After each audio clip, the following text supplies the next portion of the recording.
Okay, this is text 20 of chapter 4, the activities of Narada Muni.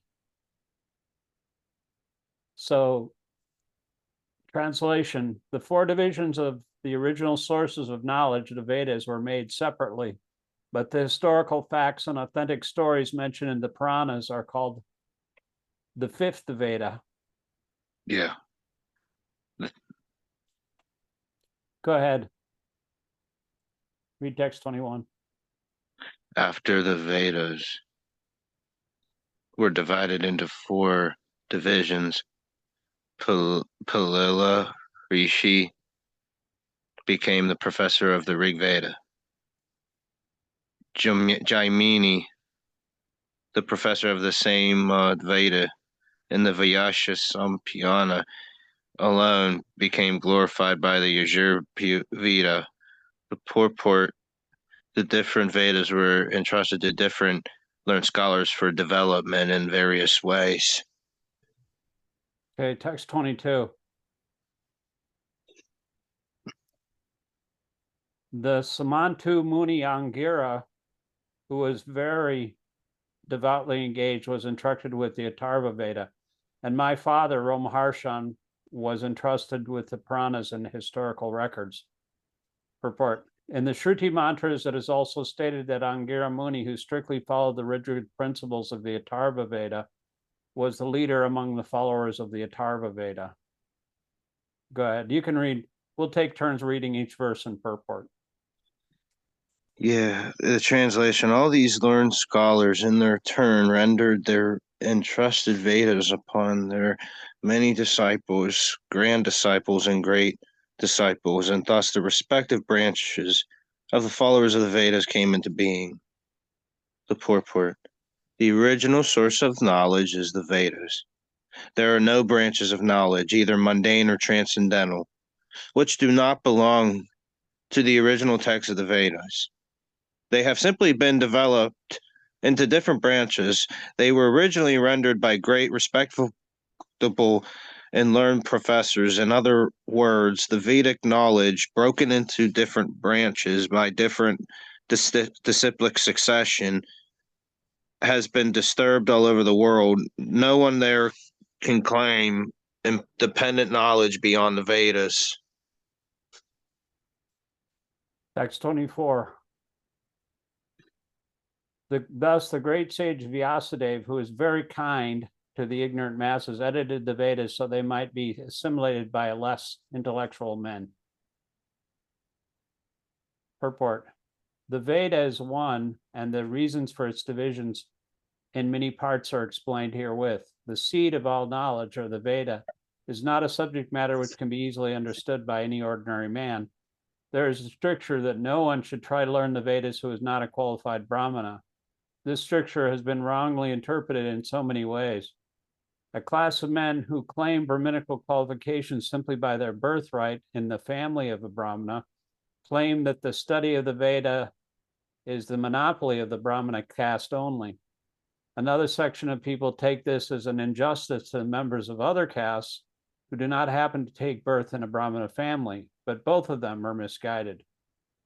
The Vedas are subjects which had to be explained even to Brahmaji by the Supreme Lord. Therefore, the subject matter is understood by persons with exceptional qualities of goodness. Persons who are in the mode of passion and ignorance are unable to understand the subject matter of the Vedas. The ultimate goal of Vedic knowledge is Sri Krishna, the personality of Godhead.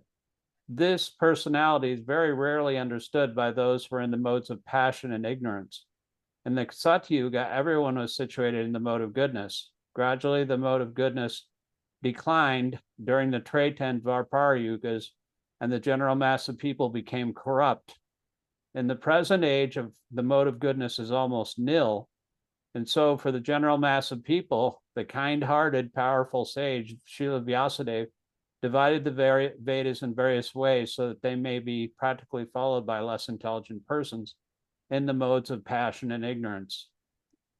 It is explained in the next shloka as follows. We'll take turns reading the paragraph because this is a long purport. You can read the translation and then the first paragraph. All right. The translation. Out of compassion, the great sage thought it was that this would enable men to achieve the ultimate goal of life. Thus, he compiled the great historical narration called the Mahabharata for women, laborers, and friends of twice-born. The purport is, the friends of the twice-born families are those who are born in families of Brahmanas.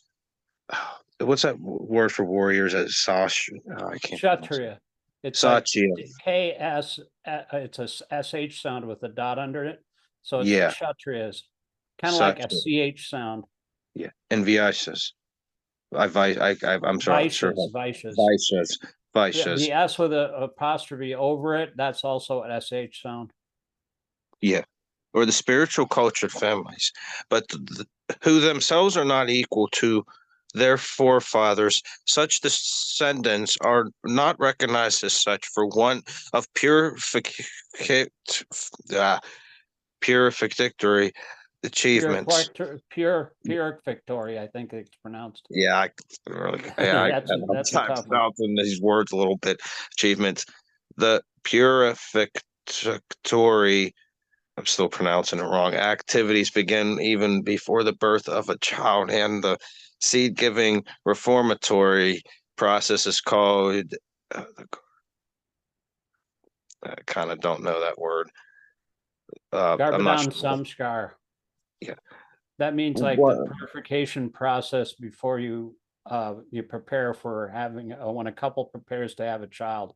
You have to chant 64 rounds or something like that. Oh, okay. One who has not undergone such garbhadra samskara or spiritual family planning, okay, spiritual is not accepted as being of an actual twice-born family. The garbhadra samaskara is followed by other purificatory processes, out of which the sacred thread ceremony is one. This is performed at the time of spiritual initiation. After this particular samskara, one is rightly called twice born. One birth is calculated during the seed giving samskara, and the second birth is calculated at the time of spiritual initiation. One who has been able to undergo such important samskaras can be called a bona fide twice born. The father and the mother do not undertake the process of spiritual family planning and simply beget children out of passion only. Their children are called Dvija Bandhus. These Dvija Bandhus are certainly not as intelligent as the children of the regular twice-born families. The Dvija Bandhus are classified with the Shudras and the women class, who are by nature less intelligent. The Shudras and the women class do not have to undergo any samskar save and accept the ceremony of marriage. Go ahead. The less intelligent class of men, namely women, Sudras, and unqualified sons of the higher castes, are devoid of the necessary qualifications to understand the purpose of transcendental Vedas. For them, the Mahabharata was prepared. The purpose of the Mahabharata is to administer the purpose of the Vedas, and therefore within the Mahabharata, a ceremony Veda of Bhagavad Gita is placed. The less intelligent are more interested in stories than in philosophy, and therefore philosophy of the Vedas is the form of the Bhagavad Gita is spoken by the Lord Sri Krishna, Vasudeva, and Lord Krishna are both on the transcendental plane, and therefore they collaborated in doing good to the fallen souls of the age. The Bhagavad Gita is the essence of all Vedic knowledge. It is the first book of spiritual values, as the Upanishads are. The Vedanta philosophy is the subject matter for study of the spiritual graduates. Only the postgraduate spiritual student can enter into the spiritual or devotional service of the Lord. It is a great science, and the great professor is the Lord himself in the form of Lord Sri Krishna Chaitanya Mahaprabhu, and people who are empowered by him can initiate others in the transcendental loving service of the Lord. You know, everything's so easy to understand when you like try to take shelter of Lord Chaitanya. I mean, when you start reading that book, you'll see what I mean, because Lord Chaitanya if you apply your logic and reason to his mercy, then everything makes sense. All the contradictions of the different scriptures just become, you know, easy to understand, and you don't have any doubts anymore, and you're clear about your duty, you know, because he's in the center. Chaitanya Mahaprabhu makes everything easy, basically, and he makes chanting Hare Krishna easy because he doesn't accept any offenses. Whatever, he's very, very merciful. He delivered those two drunks, Jagai and Madai, and he wanted to kill him at first, but Nityananda told him, no, if you kill these two guys, you know, they threw a stone at Lord Nityananda and he hit him in the head and he started bleeding. And Lord Chaitanya got mad and he took out his chakra and was going to cut their heads off. Just like you got mad with that guy, you know. But Lord Nityananda pled for mercy, and Lord Chaitanya said, okay, you know, because Lord Nityananda was asking on their behalf, please be merciful. I don't care that they've, you know, if you kill these two, then you're going to have to kill everybody, because in Kali Yuga, in this age, everybody's just as great as degraded as these guys. So he said, okay, well, I'll accept them on the condition that they don't do any more nonsense. They don't get drunk and rape and pillage and kill people. And they were astounded by his mercy, and they both became devotees. And that's the mercy of Lord Nityananda, because, you know, sometimes the devotees of Lord Chaitanya are even more merciful than Lord Chaitanya himself. I mean, Lord Chaitanya, you know, Lord Nityananda had to remind Lord Chaitanya that, you know, when Krishna comes himself, he kills the demons. He kills them. That's it, you know. In the end of Kali Yuga, Kalki will kill everybody. All the demons are just going to be annihilated at the end of Kali Yuga. But Lord Chaitanya comes with his weapons. He appears with his weapons and his associates like Haridas Thakur and Nityananda Prabhu, and his weapons are the holy name and it's mercy. And all he does, he doesn't kill the people. He just kills their demonic mentality. That's the difference with Lord Chaitanya. That's why he's the most magnificent avatar, because he doesn't mind all the offenses that people. You can't like walk up to Lord Krishna and Radharani and just, you know, say, you know, engage me in your service. You know, they have to. It's very difficult to approach the divine couple in that way, because we're so covered over. We commit offenses. But Lord Chaitanya, he will purify us so that we're acceptable for service to Radha and Krishna, and he'll open up that treasure house of love of God. That's why he's the most magnificent incarnation. And if you study the Chaitanya Charitamrita, you'll see how that's true. You've got a really nice book there. It is the postgraduate study, like he was talking about, you know. He was talking about the Vedas, or the, you know, Upanishads and the Vedas, but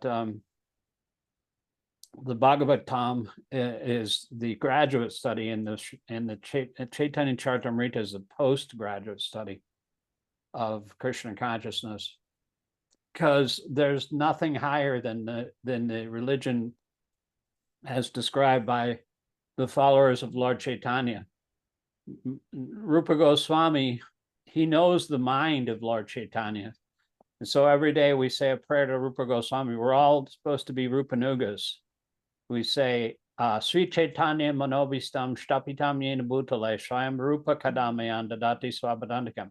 When will Srila Rupa Goswami, who is established within this material world the mission to fulfill the desire of Lord Chaitanya, give me shelter under his lotus feet? We have to beg for their mercy. Otherwise, we'll never be able to approach Lord Chaitanya or Krishna. First is the devotees. We have to become the servant of the devotees. And the people that know Lord Chaitanya's desires the most, they're like Rupa Goswami. And Srila Prabhupada also knew his spiritual master's desires, you know, and he wrote a poem in 1935 or something when he was a college student. He said, "In personal calamity thou hast moved." And Bhaktisiddhanta, his spiritual master, was so impressed by that, because he found that he'd actually understood his heart, the heart of his preaching. He was meant to, impersonal calamity means that he was saving the Western countries from impersonalism and voidism. And that was the heart of his mission. And because Prabhupada understood that at such an early age, Bhaktisiddhanta told his disciples, he said, whatever he writes, print it. He had a big printing press, and he gave him all the mercy. And that's why Prabhupada was so successful. He was blessed by his spiritual master. If you get the blessings of the spiritual master, you can become empowered to preach Krishna consciousness all over the world. Otherwise, if you're not empowered by Lord Chaitanya and the spiritual master, you can't even chant Hare Krishna effectively. So it's the most important thing is this chanting. And so we have to keep on trying to do it, whatever, we should chant constantly, day and night, and just keep it in the back of our minds, even silently, or, when we're driving or whatever, you always have to keep the mantra going and follow in the footsteps, keep churning the instructions of these books and of Srila Prabhupada and Lord Chaitanya in your mind all day long. And then we'll be attached to Lord Chaitanya's mercy, and then everything will be easy.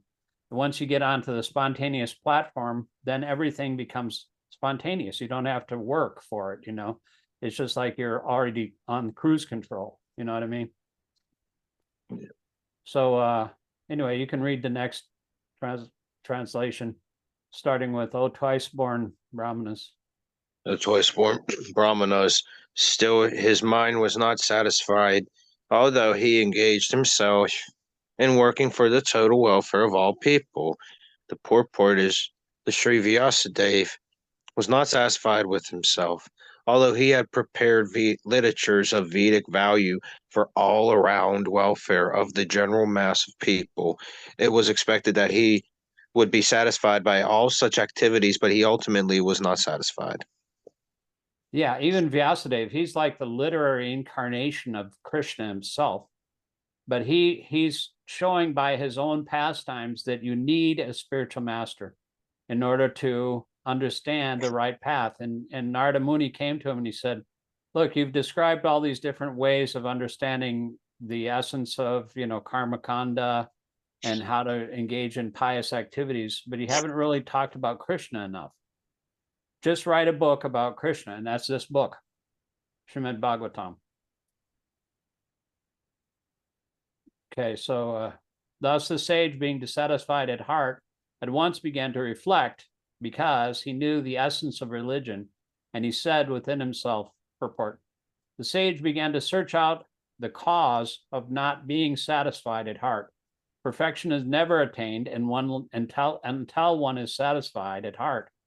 This satisfaction of heart has to be searched out beyond matter. Okay, go ahead and read the translation purport. Translation. I have, under strict disciplinary vows, unpretentiously worshipped the Vedas, the spiritual masters, and the altar of sacrifice. I have also abided by the rulings and have shown the importance of disciplic succession through the explanation of the Mahabharata, by which even women, sutras, and others, friends of the twice-born, can see the path of religion. The purport. No one can understand the import of the Vedas without having undergone a strict disciplinary vow and disciplic succession. The Vedas, spiritual masters, and spirit sacrificial fire must be worshipped by the desiring candidate. All these intricacies of Vedic knowledge are systematically presented in the Mahabharata, in the understanding of the woman class, the labor class, and the unqualified members of the Brahmana. What's that word? Kshatriya and the Vaishya families. In this age, the Mahabharata is more essential than the original Vedas. Yeah, see, the Mahabharata has the Bhagavad Gita in it. And the Mahabharata is like the pastimes of the Pandavas and their exploits and their trials and tribulations, and how it was like a Game of Thrones situation, you know, that their cousin brothers, the Kurus, were trying to usurp the throne, and they tried all kinds of methods to, you know, the Pandavas were the rightful heirs to the throne. But they were envious of the Pandavas. They wanted the kingdom for themselves. And so they tried to everything, all kinds of nefarious activities to get the throne from them. They tried to invite them to a place. They built a house for them, and it was made out of lacquer. So it was very flammable, and they tried to burn them alive, but they were warned and they escaped underneath the house. And then they tried to poison them. They tried to poison Bhima. And then they gambled, they cheated, and they won all of their everything. They won the entire kingdom. And he said, okay, now you're banished to the forest for 14 years. And plus they won their wife, you know. He said, you know, they got all of their gold, all of their money, and all their kingdom. And, you know, you have to be incognito for the last few years. And then if you're discovered, then, you know, the deal is off. And so they underwent that whole thing, and they lived incognito for like the last few years of their exile. And then they asked for some land. Just give us a little bit of land from the Kurus, you know. He said, I won't give you as much land as it would be available to drive a pin under. They would fit under the head of a pin. They wouldn't give them, they said they just asked for 5 villages because there's 5 Pandavas. And they wouldn't even give them that much, you know. And so there had to be a war. But Krishna arranged for this war because he wanted to kill all the bad Kshatriyas on the planet. And eventually he withdrew all of his own family members because they were very powerful too. But that's like, it's full of romance and war and fighting and stuff like that. And people like those kind of stories, you know. But within those stories is the Bhagavad Gita, which is a highly philosophical, and it's the essence of all religion because it's spoken by Krishna himself. Yeah. So anyway, I'll read the next one here. I am feeling incomplete, though in myself I'm fully equipped with everything required by the Vedas. Purport. Undoubtedly, Srila Vyasadeva was complete in all the details of Vedic achievements. Perfection of the living being submerged in matter is made possible by the prescribed activities in the Vedas, but the ultimate achievement is different. Unless it is attained, the living being, even though fully equipped, cannot be situated in the transcendently normal stage. Srila Vyasadeva appeared to have lost the clue and therefore felt dissatisfaction. Go ahead. This may be because I did not specifically point out the devotional service of the Lord, which is dear both to being perfect beings and to the infallible Lord. Purport, the dissatisfaction which was being felt by Srila Vyasadeva is expressed herein in his own words. This was felt for the normal condition of the living being in the devotional service of the Lord. Unless one is fixed in the normal condition of the service, neither of the Lord nor the living being can become fully satisfied. This defect was felt by him when Narada Muni, his spiritual master, reached him. It is described as follows. Text 32. As mentioned before, Narada reached the cottage of Krishna Dvaipayana Vyasadeva on the banks of the Saraswati, just as Vyasadeva was regretting his defects. See, just when you need a spiritual master, he appears. You know, of course, Narada Muni is a transcendental spaceman. His feet never even touched the ground, so he was kind of like floating along the banks of the Saraswati River, you know, like 2 inches off the ground. Pretty amazing personality. Purport. The vacuum felt by Vyasadeva was not due to his lack of knowledge. Bhagavat Purana is pure devotional service of the Lord, to which the monists have no access. The monist is not accounted among the Paramahansas, the most perfect of the renounced order of life. Śrīmad-Bhāgavatam is full of narrations of the transcendental activities of the personality of Godhead. Although Vyasadeva was an empowered divinity, he still felt dissatisfaction because none in his works were the transcendental activities of the Lord properly explained. The inspiration was infused by Sri Krishna directly in the heart of Vyasadeva, and thus he felt the vacuum as explained above. It is definitely expressed herewith that without the transcendental loving service of the Lord, everything is void.